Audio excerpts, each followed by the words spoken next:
सूर्य शाम को ढल ही जाता है, पतझड़ बसंत में बदल ही जाता है। सूर्य शाम को ढल ही जाता है, पतझड़ बसंत में बदल ही जाता है।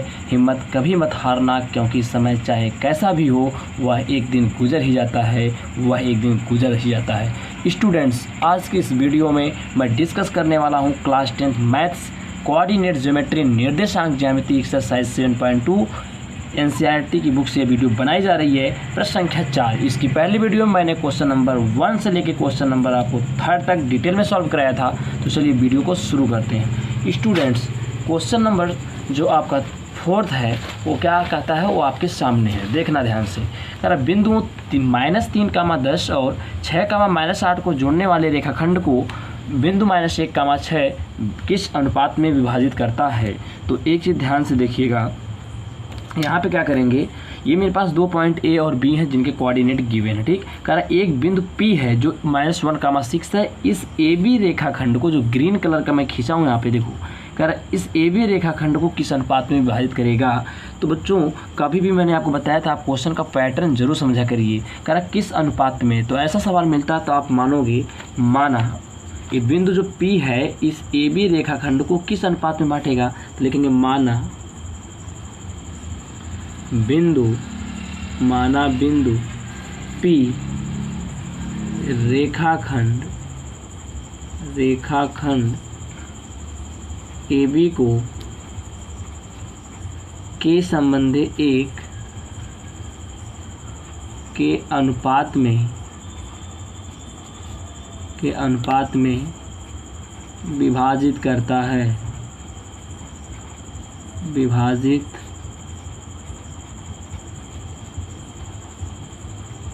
है, ठीक। तो मान लिया क्या किस अनुपात में, के संबंधी 1 के अनुपात में बांट रहा है। तो बच्चों यहाँ पे हो जाएगा हमारा, देखिए m1 = k और m2 = हो जाएगा 1। ठीक, तो बच्चों तो लिखेंगे, इसलिए बिंदु P के निर्देशांक क्या हो जाएंगे, देखिएगा x = बच्चों क्या होता है m1, x2 + m2 x1 और बटे क्या होता है m1 + m2। Putting the value m1, तो किनारे कॉर्नर वाले जो होते हैं, किनारे वाले वो क्या होते हैं आपके x1, y1, ये होता है x2, y2। देखना, तो x की वैल्यू यहाँ पे देखो क्या दिया हुआ है, -1, क्या है -1, और m1 की वैल्यू k है, इंटू x2 की वैल्यू देखो बच्चों 6, प्लस m2 की वैल्यू देखो, m2 मतलब 1, और x1 की वैल्यू यहाँ पे कितनी है, -3, बटे दोनों अनुपातों को जोड़ते हैं यानी k+1। ठीक, अच्छा देखो y को निकाल लेते, लेकिन y के निकालने की कोई ज़रूरत नहीं है। क्यों, देखना -1 दिस = 6k ± -3 बटे k+1, अपान में कुछ नहीं तो 1 करेंगे। अब क्या करते बच्चों, ध्यान रखना, क्रॉस मल्टीप्लिकेशन, जिसको हम कहते हैं बच्चों, यहाँ क्या लिख सकते हैं, वज्र, ये तिर्यक गुणा को ही वज्र गुणन कहते हैं। वज्र गुणन करने पर, क्रॉस मल्टीप्लिकेशन को ही ना बच्चों क्या बोलते हैं, वज्र गुणन करने पर। तो ये क्या हो जाएगा, 1 का 6k में करेंगे, 6 के 3 में करेंगे, 1 ही रहेगा, 1 से गुणा करने कोई फर्क नहीं पड़ेगा, ये हो जाएगा -k+1। 6k -3 अंदर भेजेंगे, माइनस का k माइनस का 1, 6k इधर पक्षांतर करेंगे, -k हो जाएगा प्लस का k, इधर +3 है, -3 था, +3 -1। और देखना यहाँ पे 6k में 7k बराबर हो जाएगा, 3 में से 1 जाएगा 2, तो यानी k बराबर क्या मिल जाएगा आपको, k बराबर मिल जाएगा 2/5, ये k की वैल्यू। तो कह रहा था कि ये जो बिंदु आपका है वो क्या बोलते हैं, -1, 6 इस ए बी रेखाखंड को किस अनुपात में बांट रहा है। तो मैंने माना था अनुपात, क्या माना था, मैं लिख दूंगा अभीष्ट अनुपात। मैंने अनुपात को क्या माना था भाई, k संबंधी 1, तो k की वैल्यू 2/5 मिली है, संबंधी 1, यानी ये देखो संबंध का निशान 5 से गुणा करा दो, यहाँ 2 संबंधी 5, 1 कम 5 गुणा हो जाता है। ठीक, ये हो जाएगा 2 संबंधी 5, यानी कि जो बिंदु हमारा P था इस ए बी रेखाखंड को 2 संबंधी 5 के अनुपात में बांट रहा है। तो ये हमारा था क्वेश्चन नंबर 4। अब हम लोग बात करते हैं क्वेश्चन नंबर किसकी, 5 की। किसकी बात करते हैं, 5 की। तो चलिए देखिएगा, ठीक यहाँ पे एक चीज़ ध्यान समझिए, ये 2 अपॉन कितना हो जाएगा 7 रहेगा यहाँ पे ना, क्या रहेगा 2 अपॉन, देखिए यहाँ पे नीचे ये क्या होगा आपका, ये 7 है तो 2 अपॉन 7, यहाँ भी रहेगा 2 अपॉन 7, तो यहाँ 7 1 जा 7 यानी 2:7 इज द राइट आंसर। ठीक, और सब कुछ ठीक है। आगे देखना अगला क्वेश्चन बच्चों क्या कहता है वो समझिएगा। क्वेश्चन नंबर आपका 5, क्वेश्चन नंबर 5 की बात करते हैं। तो देखिएगा क्वेश्चन नंबर 5 की बात करते हैं, यहाँ पे एक लाइन ड्रा कर देते हैं, उसके बाद सॉल्व करते हैं। एक चीज़ देखना है आप, क्वेश्चन नंबर 5 क्या कहता है बच्चों, देखना बुक आपके सामने, यहाँ देखिएगा। क्वेश्चन नंबर 5 कह रहा वह अनुपात ज्ञात कीजिए जिसमें बिंदुओं -1, -5 और b -4, 5 को मिलाने वाला रेखाखंड x अक्ष से विभाजित होता है। इस विभाजन बिंदु के निर्देशांक ज्ञात कीजिए। चलिए, कह रहा कि ये 2 पॉइंट है, इनको मिलाने वाला जो रेखाखंड है वह x अक्ष से विभाजित होता है। तो कह रहा विभाजन बिंदु के निर्देशांक, यानी जो बिंदु इस दोनों पॉइंटों को मिलाने वाले रेखाखंड को विभाजित कर रहा है उसका हमें क्या बताना, निर्देशांक। तो 5वां सवाल देखिएगा। 5वां हमें सवाल दिया है, बिंदु देखिए एक चीज़ हमारे पास, इन दो पॉइंट हैं, इनको जोड़ने वाले रेखाखंड का कोऑर्डिनेट यानी दोनों बिंदुओं का निर्देशांक हमें दिया हुआ है। ठीक, वो कितना है 1, -5, 1, -5 और यहाँ पर आपका है -4, 5, ठीक। अब देखना फिर अगर हम मिलाने वाले रेखाखंड को x अक्ष से विभाजित होता है। ठीक, इन दोनों को मिलाने वाला जो रेखाखंड है उसको कौन विभाजित कर रहा है, x एक्सिस विभाजित कर रहा है। ठीक, तो कह रहा जो बिंदु विभाजित करेगा उसका निर्देशांक, मान लिया पॉइंट P यहीं पे बिंदु P पर वो x अक्ष विभाजित कर रहा है और उसका निर्देशांक पूछ रहा है यानी x, y। मान लिया कि AB रेखाखंड को जब x अक्ष विभाजित कर रहा है तो किस पॉइंट पे कर रहा है, P पर, और उसी बिंदु का निर्देशांक बताना है विभाजन बिंदु का। ठीक, तो चलिए, तो कौन विभाजित करता है, x अक्ष विभाजित करता है। तो लिखिएगा यहाँ पे x अक्ष विभाजित करता है इसलिए तो x अक्ष के लिए y बराबर क्या होता है बच्चों, 0। यहाँ पे क्या हो जाएगा 0, इसलिए y बराबर क्या हो जाएगा बच्चों, 0। यहाँ पे हो गया y बराबर 0। तो हम लोग जानते हैं m1 x2 किसके बराबर होता है, x बराबर होता है m1 x2 plus m2 x1 बट्टे m1 प्लस m2। अब देखना बच्चों ध्यान से, तो एक काम ये करते हैं कि m1 की वैल्यू क्या है हमारी, यहाँ पे देखना, तो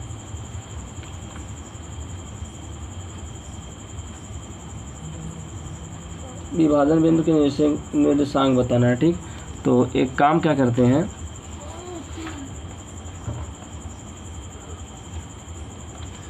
चलिए देखिएगा यहाँ पे,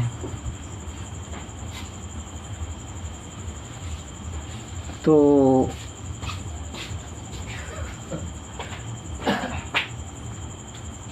चलिए देखिएगा यहाँ पे तो क्या करते हैं, x बराबर ही हो जाएगा, तो इनको छोड़, और y बराबर क्या होता है बच्चों, y बराबर होता है m1 y2 plus m2 y1 और बट्टे m1 प्लस m2 हो जाएगा। ठीक, तो एक काम क्या करते हैं, यहाँ पे बच्चों ना देखो x अक्ष से विभाजित करता है इसलिए y बराबर क्या हो जाएगा 0। तो एक काम हम करते हैं, यहाँ सेकेंड ये y बराबर हम क्या रखते हैं 0, और m1 की जगह बच्चों ध्यान देना m1 ऐसे ही रहने दीजिए। y2 की वैल्यू देखो, ये किनारे वाले क्या होता है x1 y1, ये होता है x2 y2 की वैल्यू 5 प्लस m2 ऐसे ही रहने दीजिए, और y1 की वैल्यू कितनी है -5। ठीक, आगे देखना बट्टे m1 प्लस m2, ये ऐसे रख देते हैं m1 प्लस m2। देखो जो यहाँ 0 है, जब बट्टा 1 करके क्रॉस गुणा कराएंगे तो ये एक लाइन और बढ़ाते हैं 0/1, this is equal to 5m plus minus का 5m1 है, यहाँ m2 है। ठीक, बट्टे आपका m1 प्लस हो जाएगा m2। अगर हम क्या कर दें, क्रॉस गुणा कर दें तो ये 0 हो जाएगा, ये क्या हो जाएगा 0। तो इसमें करेंगे 1 से, तो 1 करेगा 5m1 माइनस 5m2 बराबर 0, यानी कि 5m1 बराबर 5m2, 5 से 5 कट गया, m1 इधर आके देखो बट्टा 1 पूरा बट्टा m2 बराबर 1 संबंधे 1, क्या आएगा 1 संबंधे 1। बात को समझ रहे हैं, किस अनुपात में विभाजित कर रहा है, 1 संबंधे 1। और एक चीज़ और ध्यान दीजिएगा, 1 संबंधी 1 आ गया आपका 7.2 का कौन सा क्वेश्चन था, क्वेश्चन नंबर आपका 5वां था। यस बच्चों, ये आंसर हो जाएगा। देखो बच्चों, मैं फिर से रिपीट कर देता हूँ, चूँकि कह रहा है ए बी रेखाखंड को एक्स अक्ष करता है विभाजित, तो कह रहा है जिस बिंदु विभाजित कर रहा है ना एक्स अक्ष, उस बिंदु का निर्देशांक बताना है।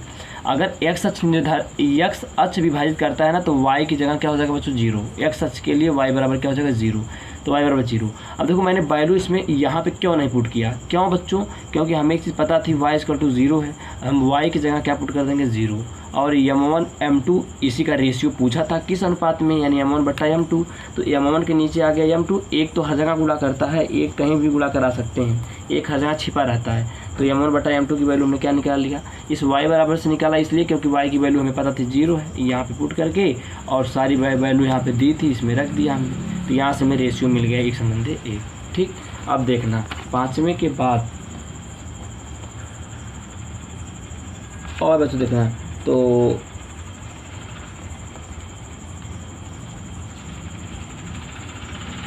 विभाजन बिंदु कौन था हमारा, देखो Px, 0 था, लिख देना चूँकि, इसलिए विभाजन बिंदु क्या हो जाएगा बच्चों, विभाजन बिंदु के निर्देशांक,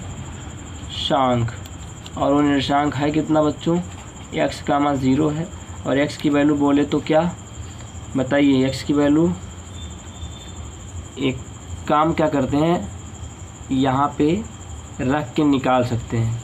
देखिए यहाँ पे अगर हम वैल्यू पुट करके चाहेंगे तो देखो m1 की वैल्यू 1, m2 की वैल्यू 1, तो यहाँ पे रख के बच्चों हम x की वैल्यू निकाल लेंगे। बात समझ रहे हैं कि नहीं, m1 का मान 1 है, m2 का मान भी 1 है, यहाँ पे m1 की जगह 1, m2 की जगह 1 रख देंगे। ठीक, और x1 x2 की वैल्यू यहाँ से मिल जाएगी, तो यहाँ से हमारा निकल जाएगा x का मान, x बराबर निकलेगा, अल्लाह के यहीं पे रख दीजिएगा, वो हो जाएगा आंसर। इतना मैं आपको SW दे देता हूँ, समझ में आई बात।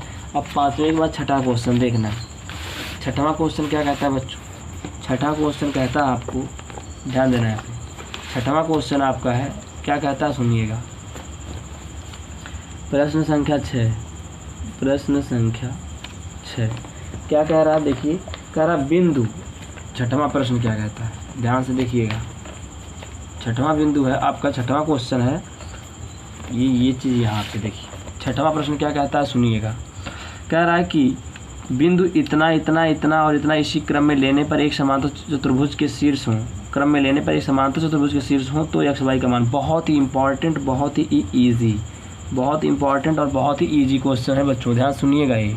ठीक, तो चलिए इनको सॉल्व करते हैं। देखिएगा आपको मैं समझाता चल रहा हूँ क्या कह रहा है क्वेश्चन। ठीक, एक चीज़ ध्यान देना, यहाँ पे हो क्या रहा है यहाँ पे समझना।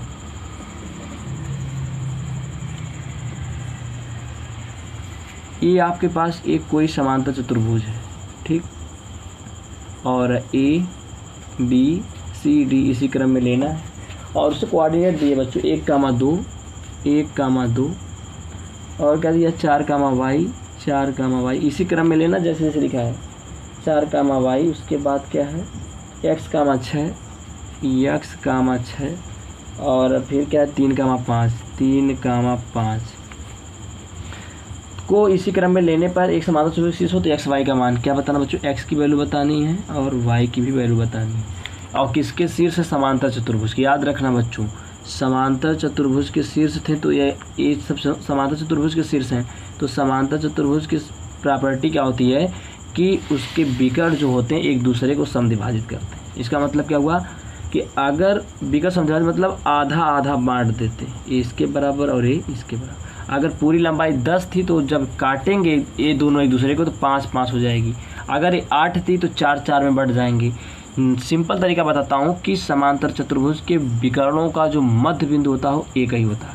पहले विकर्ण का जो मध्य बिंदु होगा वही दूसरे का भी मध्य बिंदु होगा। दोनों विकर्णों का मध्य बिंदु क्या होता है, एक ही होता है, यही होता है, क्योंकि दोनों क्या करते हैं, समद्विभाजित करते हैं। ठीक, तो सिंपल सा फंडा यहाँ पे लगाने वाले सुनना। ये मध्य बिंदु हो गया, यानी जो AC का मध्य बिंदु होगा वही BD का होगा।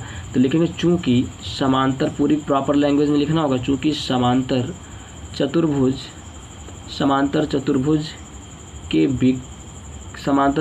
के विकर्ण समद्विभाजित करते हैं। क्या करते हैं, समद्विभाजित करते हैं।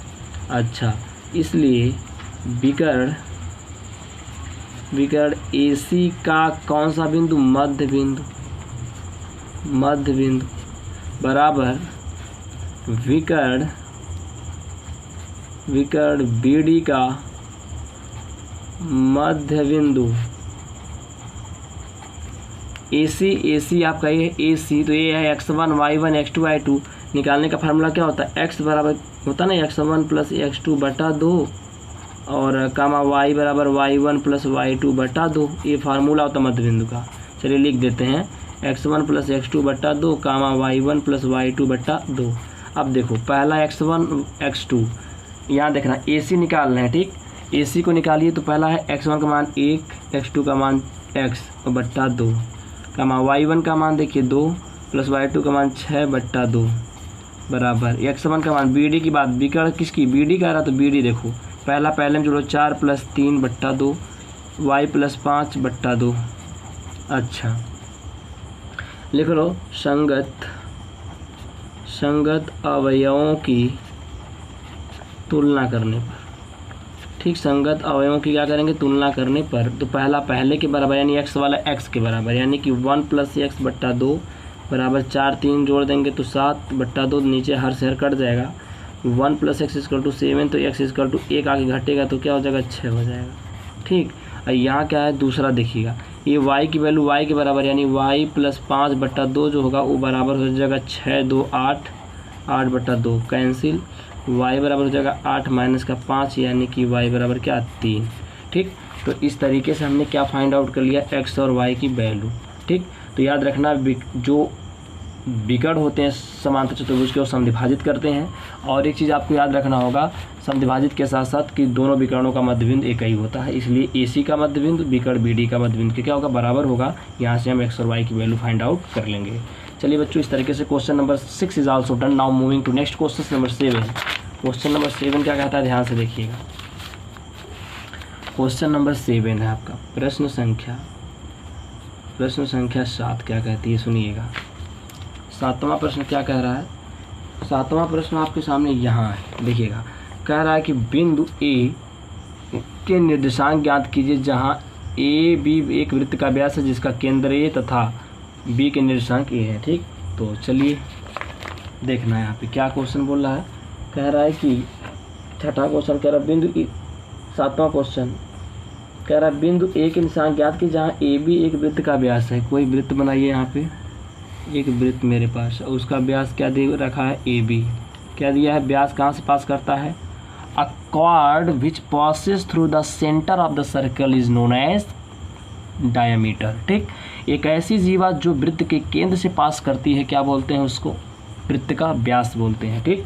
जो सेंटर से पास करती है और सबसे लॉन्गेस्ट कॉर्ड होती है, सबसे बड़ी जीवा वृत्त की व्यास होती है, ठीक। अब देखना कह रहा है कि AB वृत्त का व्यास है जिसका केंद्र दे रखा है, केंद्र यहाँ पे होगा, वो केंद्र कितना दिया है, -2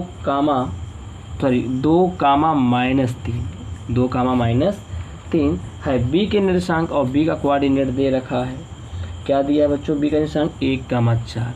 अब आप जानते हैं एक चीज़ समझिएगा, केंद्र यहाँ पे है और ये व्यास है, तो देखो व्यास का जो मध्य बिंदु होगा वो होता है आपका केंद्र।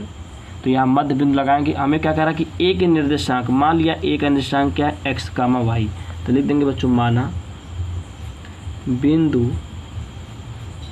A का निर्देशांक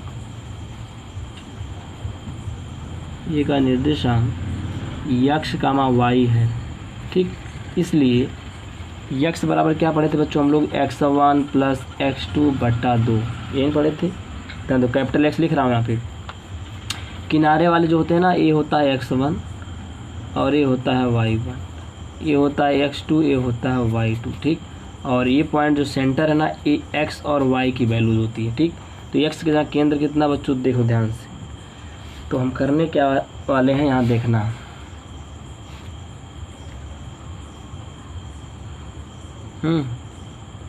तो देखिएगा यहाँ पे निकाल लेते हैं इसको, ठीक ना।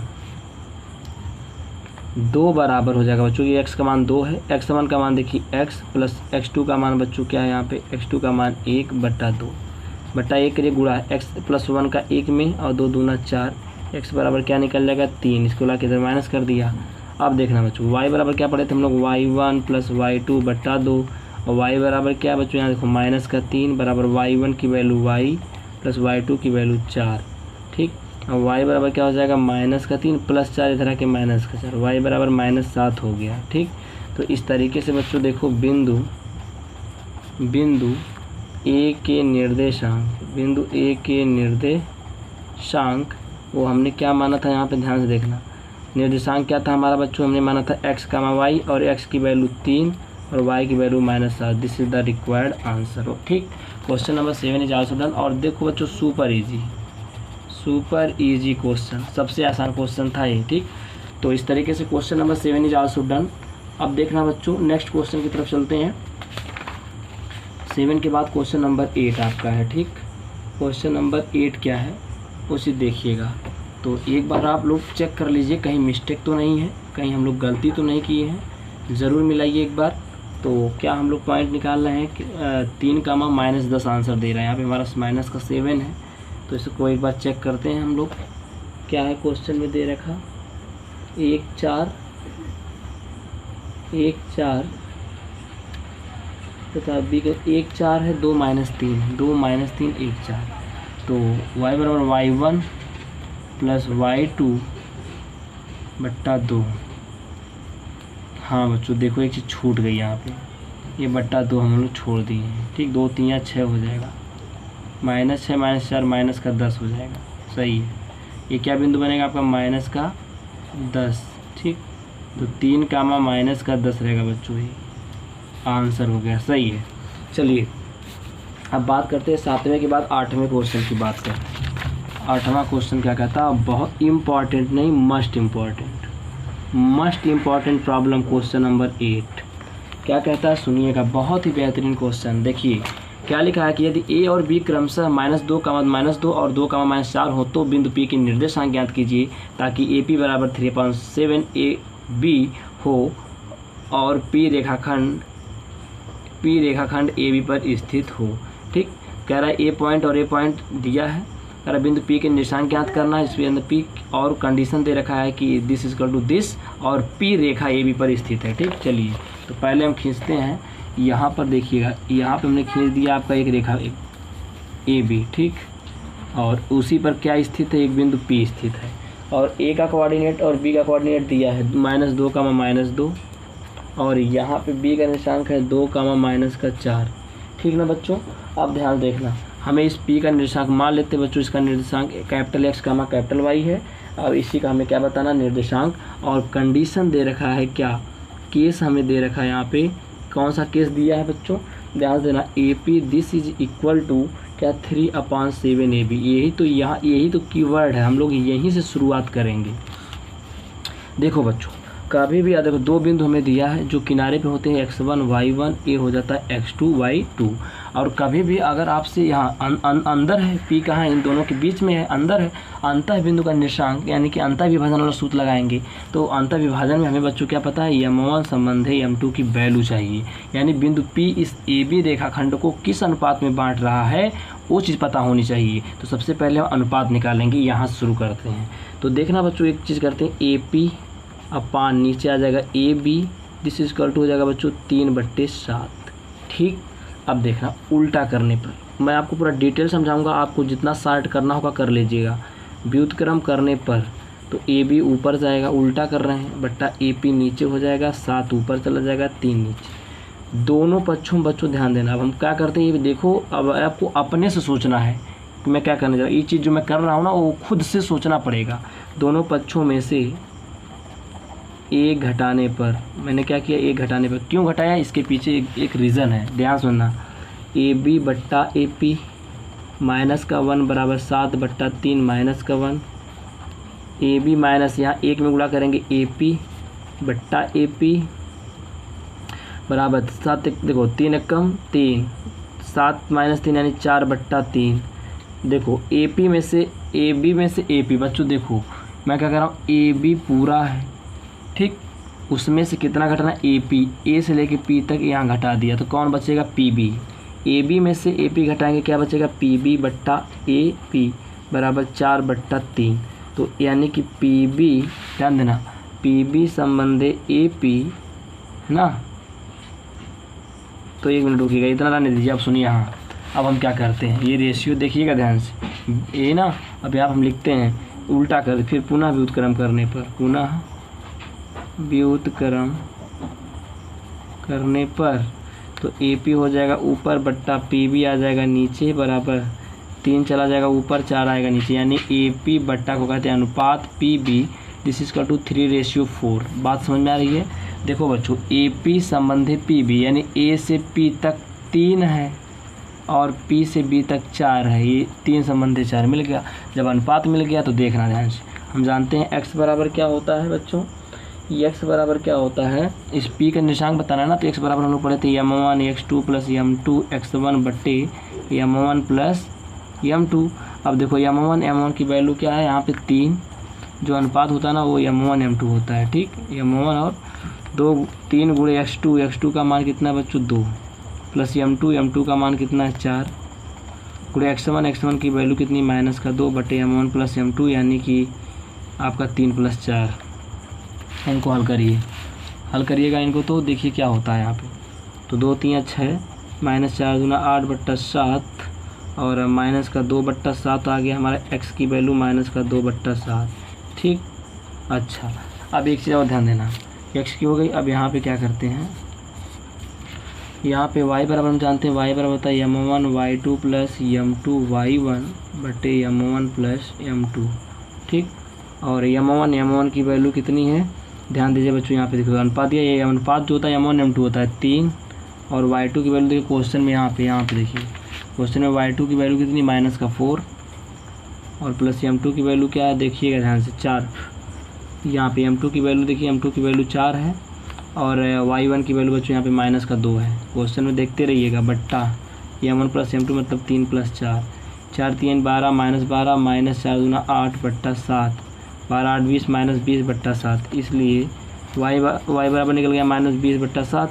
इसलिए बिंदु P का निर्देशांक क्या बनेगा, x, y था, और अगर x की वैल्यू पूछा जाए तो क्या है, x की वैल्यू -2/7 और y की वैल्यू -20/7, तो दोनों बट्टा 7 ही आ रहा है, ठीक। यह आंसर हो गया इसका फाइनल, ठीक। तो question number 8 is also done. और ये क्वेश्चन ऐसा क्वेश्चन था बच्चों, बहुत इंपॉर्टेंट है, जो एग्जामिनेशन में पूछ चुका है और एग्ज़ाम में बार बार आते हैं, ठीक ना। इनको अच्छे से तैयार करिएगा, ठीक। इस तरीके से क्वेश्चन 8 भी हो गया। अब हम बात करते हैं क्वेश्चन नंबर 9 की। This is the super easy problem and must important problem. इस प्रॉब्लम की मैं बात करता हूँ, सुनिएगा ध्यान से। क्वेश्चन नंबर 9 की बात कर रहे हैं, तो देखिएगा क्वेश्चन नंबर 9 सॉल्व करते हैं। क्वेश्चन नंबर 9 क्या कहता है सुनिएगा।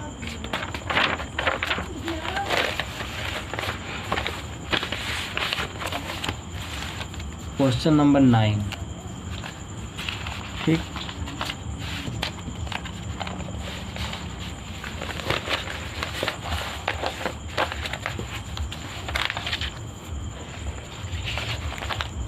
देखिए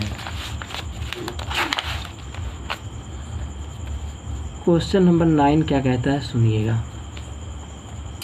क्वेश्चन नंबर 9 क्या कहता है कि देखो, दो हम यहाँ बना देते फिगर आपको, यहाँ पे एक पॉइंट ए है, एक पॉइंट बी। इसका मैं सॉल्यूशन कर रहा हूँ, ठीक। एक पॉइंट है, इसका कोऑर्डिनेट दे रखा है, इसका भी कोऑर्डिनेट दे रखा है।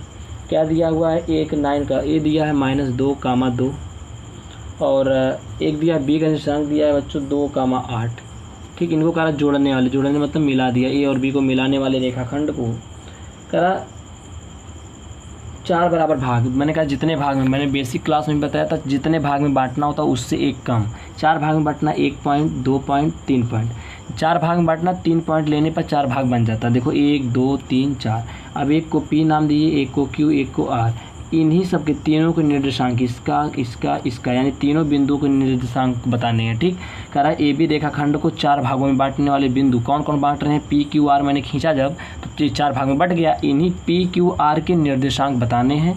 तो बहुत सिंपल होता है बच्चों। देखो चूँकि बिंदु, एक चीज़ ध्यान देना, चूँकि बिंदु कौन P है, चूँकि बिंदु P ए बी रेखाखंड को, ए बी को मैं 60 लिख देता हूँ। ए बी को देखो, बात को समझिए, यहाँ P है। अब P के लेफ्ट में कितना, एक पार्ट, एक पार्ट मिल रहा है कि नहीं मिल रहा है, एक संबंध है। और P के बाद कितना, 1 2 3, तो एक संबंधित 3, यानी P जो है AB को एक संबंधित 3 के अनुपात में, क्योंकि P के इधर एक भाग मिल रहा है, इधर 1 2 3 के अनुपात में क्या कर रहा है, विभाजित करता है। इसलिए x बराबर हो जाएगा m1 x2 प्लस लगाएंगे क्योंकि अंदर पॉइंट है, m1 x2 plus m2 x1 बट्टे m1 प्लस m2।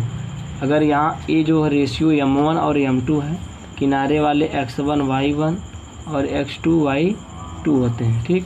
तो m1 की वैल्यू कितनी बच्चों 1 और x2 की वैल्यू 2 प्लस m2 की वैल्यू कितनी है 3, x1 की वैल्यू कितनी है -2 बट्टे m1 प्लस m2 यानी 1 प्लस 3, 2 1 कम 2 प्लस माइनस 6 बट्टा 3 1 4, 2 में से 6 जाएगा -4 बट्टे 4 कट गया, x इक्वल टू माइनस का क्या मिल गया 1, ठीक। इसी प्रकार क्या निकालेंगे y बराबर होता है m1 y2 plus m2 y1 बट्टे m1 प्लस m2। तो यहाँ पे हो जाएगा आपका क्या मिलेगा, m1 की वैल्यू क्या मिलेगी 1 है, इंटू y2 की वैल्यू देखिए यहाँ पे -8, क्वेश्चन में देख लेते हैं बच्चों 8 है, ओनली 8 है, प्लस m2 की वैल्यू क्या है बच्चों, देखो m2 की भी वैल्यू क्या थी 3 थी, इंटू y1 की वैल्यू यहाँ पे 2 है बट्टे m1 प्लस m2 मतलब कि आपका 1 प्लस 3। इसको सॉल्व करेंगे 8 प्लस 3 दूना 6 बट्टा 4, 14 बट्टा 4, 2 7 14, 2 दूना 4, 7 बट्टे, तो ये y बराबर आ गया आपको 7 बट्टा 2, ठीक। तो x बराबर क्या आया, इसलिए बिंदु P का निर्देशांक क्या हो जाएगा, पहले x, y, तो P का निर्देशांक x की वैल्यू -1, y की वैल्यू 7 बट्टा 2, तो इस बिंदु P के क्या हो गए निर्देशांक। इसी तरीके से देखना बच्चों, अब हम लोग निकालने वाले किसके निर्देशांक, अब P हो गया Q। तो बच्चों देखो Q जो है ना वो AB को किस अनुपात में बांट रहा है, Q के इधर 1 2 पार्ट और Q के राइट में 1 2 पार्ट, यानी Q के बाएं में 2 पार्ट भी है, इधर भी 2 पार्ट है, यानी इसका मतलब 20-20 हो गया। तो यानी बिंदु जो है ना बिंदु Q AB का यहाँ पे वो अंतर विभाजन सूत्र लगा के निकाल सकते हैं, 2 संबंधित 2 का अनुपात बन रहा है, Q के बाएं में 2 भाग मिल रहा है, Q के दाएं में 2 भाग, तो 2 संबंधित 2 होगा। लेकिन बच्चों कभी भी अगर ना वो देखो 2 भाग इधर 2 भाग इधर बराबर, इसलिए मध्य बिंदु बोला जाएगा। ये बिंदु Q AB का मध्य बिंदु है, क्या है मध्य बिंदु है, इसलिए x बराबर हो जाएगा x1 प्लस x2 बटा 2, y बराबर हो जाएगा y1 प्लस y2 बटा 2। अब देखो Q का निकालना है तो x1 का मान कितना है -2 प्लस x2 का मान कितना है 2 बट्टा 2, ठीक। ये हो जाएगा 0, प्लस से कट जाएगा 0 बट्टा समथिंग क्या आ जाएगा 0, और y का मान कैसे निकलेगा, y1 का मान 2 प्लस y2 का मान है 8 बट्टे 2 यानी 8 तो 10, 10 बट्टा 2 यानी काट देंगे 2 5 10, ये हो गया 5। अब ध्यान देना, तो Q का निशान क्या है, पहले x फिर y, यानी Q का निशान पहले x का मान 0 और y का मान आ गया 5, 0, 5। इसी प्रकार बच्चों अब ध्यान से देखना किसका निर्देशांक निकालेंगे हम, अब निकालने वाले हैं निर्देशांक आपको निकालेंगे इस बिंदु का, कहाँ गया अब बिंदु R का। तो R को ध्यान से देखिए, R के इधर 1 2 3 पार्ट, बाएं तरफ इधर 1 पार्ट, यानी कि जो बिंदु R है वह AB को 1 2 3 संबंधित 1 के अनुपात में, यहाँ पे लिख देना बिंदु R AB को 3 संबंधित 1 के अनुपात में बांटता है, इसलिए x बराबर हो जाएगा m1 x2 plus m2 x1 बट्टा m1 प्लस m2। x बराबर हो जाएगा m1 की वैल्यू 3 और x2 की वैल्यू हो जाएगी यहाँ से x2 की वैल्यू 2 और प्लस m2 की वैल्यू है आपकी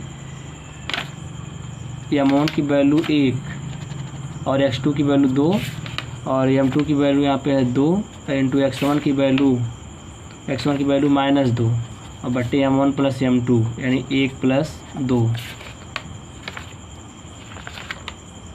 m2 की वैल्यू 3 है यहाँ पे, तो 1 प्लस 3 यानी 2 1 कम 2 और -3 दूना 6 बट्टा 3 1 4, -4 बट्टे 4 कैंसिल, यानी x की वैल्यू -1। अब y की वैल्यू निकालेंगे, y बराबर हो जाएगा m1 y2 plus m2 y1 बट्टे m1 प्लस m2। तो यहाँ हो जाएगा m1 की वैल्यू आपकी 1 और y2 की वैल्यू यहाँ से मिलेगी 8, और प्लस m2 की वैल्यू कितनी है, m2 की वैल्यू है यहाँ पे 3 और y1 की वैल्यू यहाँ से मिलेगी 2 और बट्टे m1 प्लस m2 यानी कि 1 प्लस 3 हो जाएगा। ये हो जाएगा 8 और 3 दूना 6 14/4 2 7 14 और 2 दूना 4 y बराबर मिल जाएगा 7/2। तो इस तरीके से बिंदु r का निर्देशांक बनेगा, x का मान है 7/2 कामा y का मान 7/2। ठीक, अब लास्ट क्वेश्चन है एक्सरसाइज का, क्वेश्चन नंबर 10। मिलते हैं नेक्स्ट वीडियो में।